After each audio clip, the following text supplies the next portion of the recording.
Agriculture is vital to Kenya's economic growth, national food security and poverty reduction.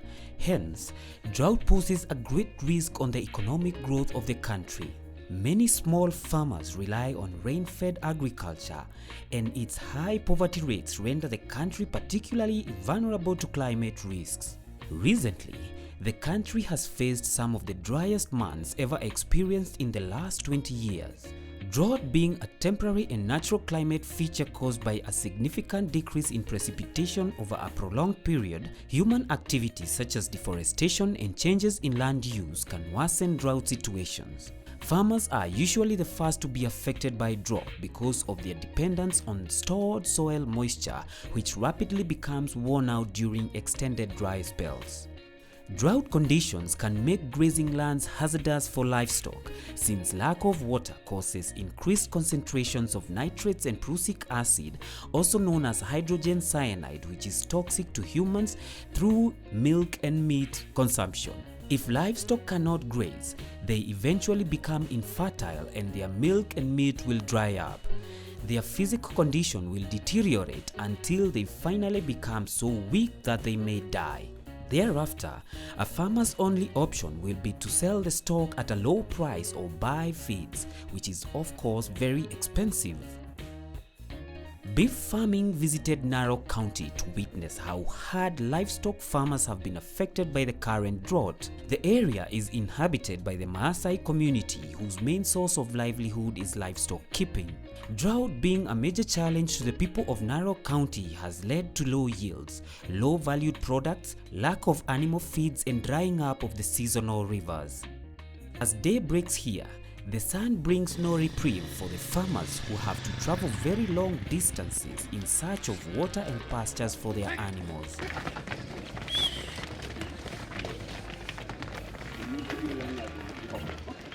It is not business as usual at Ewasongiro open market. A constant cloud of dust blows, distracting the beef farmers and traders. According to the chairman of the market, Julius Kishoyan, earlier on, the market used to be filled to the brim. Mimi anafanya biashara ikiwa kijana sasa ni mwaka 30 sasa mimi anafanya biashara ng'ombe. Hapa. Anaingia hapa kabla hii mnanda hajajangwa. Sisi wakati sasa anatoa ng'ombe pale nje tu. Pande hii ya nje. Na mpaka anakuja kujangwa nini? Anajongwa hii mnanda. Kujanga mnanda sisi anaanza mpalika sana mwaka 30. Sisi anaenda mpaka Ngibikoni, anaenda na Mukuu, anaenda Nairobi. Sasa sisi anaenda ng'ombe, anapeleka ng'ombe na Mukuu mpaka Nairobi. Sasa Mungu anafanikiwa mpaka anakuja kubeba na malori.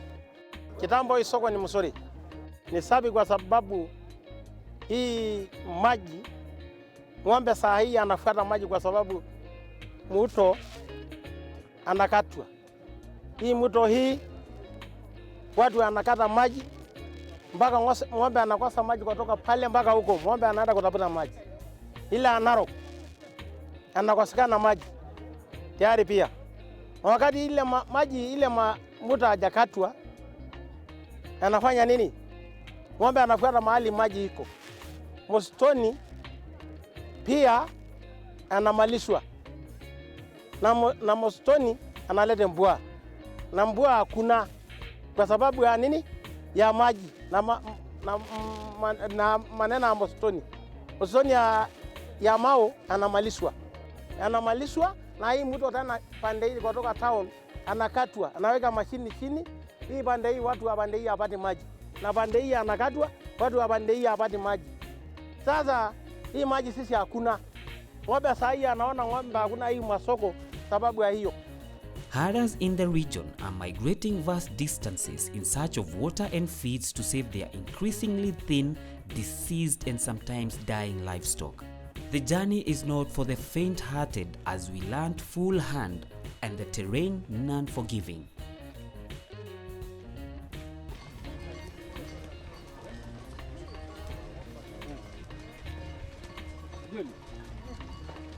This is Riversia Bay, whose source is the Mau Forest. It is among the few rivers in the country with at least some water flowing. Normally, it would be full to the banks, but the situation here is dire. As the herds of cattle trickle in, it is evident that despite their thirst, they are exhausted by the long journey to the river.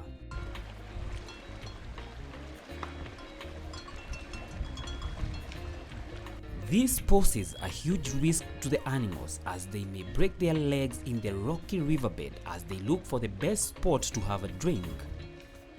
The herders, mostly young men and boys, take this time to also enjoy a quenching drink and at least have a bath and wash their clothes. James, a successful beef farmer and distributor in Narok, used to graze his father's cows as a young boy and bring them to drink in the same river many years ago. He says that he has never seen Sia Bay River at such a state. The drought has really taken a toll on the environment, and if it doesn't rain soon, farmers will incur big losses. Kuna tofauti kubwa sana. Kwanza kuna tofauti, tulipata hasara wakulima wa ng'ombe kwa sababu ya kiangazi. Unanunua ng'ombe ukitarajia mvua itakuja na itapata nyasi. Unakuta sasa hiyo mvua hakuna. Kiangazi ndio inaendelea. Na uko na ng'ombe ya biashara, uko na ng'ombe ya kunonesha. Sasa tunapata shida kwa sababu ile pesa ambayo tumenunua hiyo ng'ombe tunaanza pata hasara ng'ombe ikikufa. Na tunakosa hiyo pesa. Paul Keshe, a young beef farmer and trader at Ewasongiro, attests to this. Despite the lack of the rains, he has managed to maintain a healthy herd. He advises farmers on some of the various ways livestock farmers can prepare for the drought. Number one is reduce the number of cows. That is, don't overgraze. Number two, make sure where your animal are is already fenced. Fencing your land. Number three, make sure you deworm your animals almost frequently. After every 1 month, you deworm them. Spray them. Give them some other mineral like salt so that they can add some weight. Another one, I want to say to these people of our Songiro, me being one of them, plow your land and make sure you plant bomber rods in your farm. Bomber rod, they can add more weight for your cow than the indigenous grass. I have an experience myself. I do plant bomber rods, and I sell some, and I remain some for my own use. During this time when there is no rain, I tell these farmers, you have to identify when there is no rain, sell some of your animal, leave a few of them that we are able to manage them during that time to feed them and live in a very comfortable life.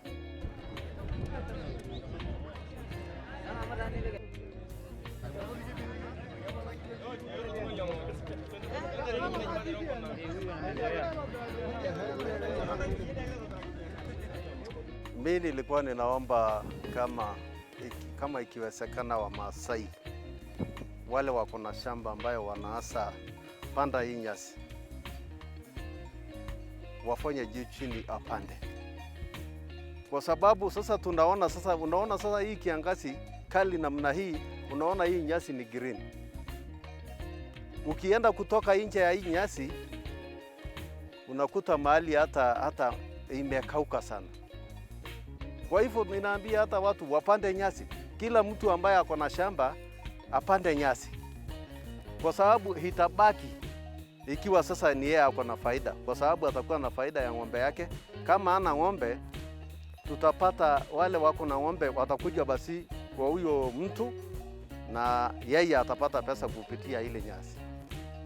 Kwa hivyo ninaambia watu wapande nyasi kama hii, kwa sababu ukijaribu hata kuangalia kwa hii kiangazi namna hii, na unaona hii nyasi ni green na hakuna mvua ilinyeshea, si tunasema basi ipandwe hii.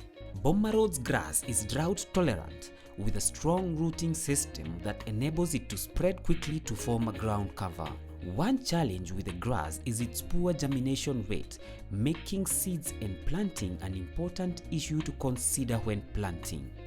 Where I got the knowledge of Boma roads, yeah, I got it in 2 ways. I have been going to the internet, and if I can remember, there at Orkalau, when I open my internet and just write Boma road grass, and there is one farmer by the name Ann, who I have seen in the magazine and also in the internet. So I was following her story, and it became a role model for me. Although I have never seen Ann, but I have been reading her story. Number 2, I got this knowledge when I go to Githunguri for a livestock training.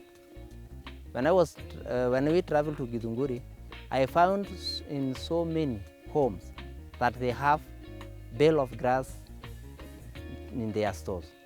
And that gives me to say, I can also do as these people doing, because they don't move their cows, but they have grass ready close to them. After seeing that there is severe drought here in Narok, and most of the farmers are losing their animal through death, some lose the purchasing power because when their cows lose weight, you cannot sell at a high price. So the main challenges people are facing is lack of water, lack of enough grass for their animal, or green pastures for their animal. And when they move from one place to another place to look for grass, some animals even die on the way. So for me, what I've done to make sure that I will have my cows fat, healthy, I decided to plant Boma road as an additional grass or pasture for my cows.